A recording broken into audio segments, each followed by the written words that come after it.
there, welcome to this Marsh Reviews and Tutorials video. We're going to have a little talk about wheel alignment, particularly on the rear of BMWs. We've got an X4 here, we've got an X3, and the rear alignment on these, because you've got big fat tyres on them very often, can be very expensive because they'll chew out the inside edge of a tyre. If you have a look under here, I've just had this one done, the rear wheel alignment, and you see that inside edge, it's actually worn right through, so there's a bit of a gap there and it's touching there.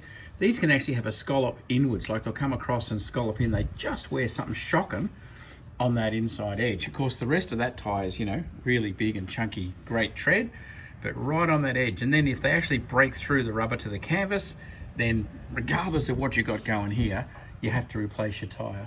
And it was the same on the other side.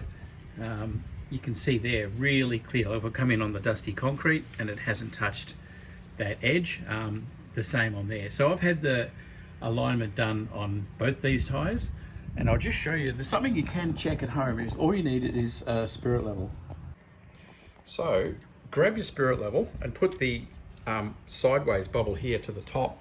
You just need a spirit level. It's just a real oldie here, but you just need a spirit level that'll go rubber to rubber, get it level. And you see that top bubble, it's way over, but if we come back out to there, you see the top gap is what we're looking at. BMWs, in order to like grip and hang on the corners, they don't put the wheel exactly flat. They do keem a bit, so they'll tend to dig into the corner. And this has got 20-inch tyres on it. Here, 275, 35, 20. The X3 behind me's got 19s on it. But rubber to rubber, and have a look at that bubble, and then come back and get the bubble in the middle, like that, and then have a look at the gap. That's about 1 centimetre there, that gap to the tyre. That's what you want, and you want consistency. So when we come around this side and do the same thing, putting on the rubber down there, putting it on the rubber here, and then you pull the bubble back. See the gap there, again, to the rubber, to the tyre, is about that 1 centimetre. Bubble in the middle, 1 centimetre gap. Now, this car here, this side here, bubble in the middle to there. Yep, 1 centimetre, spot on. But here's the one, and this is chewing out tyres at the moment.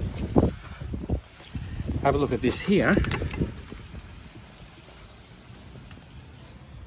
Have a look at this here. We set that up, rubber to rubber, pull that out till we get the bubble there, and have a look at that. That's not a 1 centimetre gap. We're now talking 2.5 centimetres. Out there it is. So there's a massive gap. So even with the spirit level, you can see that this tyre is out, tipping this way. So this one is out of alignment. Now with the cost of these tyres, it's definitely, you go down and get the wheel alignment done. Make sure though that you're taking the car to a place that actually does, because sometimes with a rear wheel alignment, they'll adjust it this way, but not this way. With a BMW, you must get the alignment done this way. So make sure that it is worth asking a question, because on the rears, I mean, you have to get the rear alignment done, not just the front. And on the rears, you do have to make sure that they're doing all of the adjustments. But there you go. That's just something you can quickly grab a spirit level at home and pull that out. And look at that. It's way off what the others are. So I've just freshly had that car done, and that's got a 1 centimetre variance on it. So that's roughly what you need to aim for.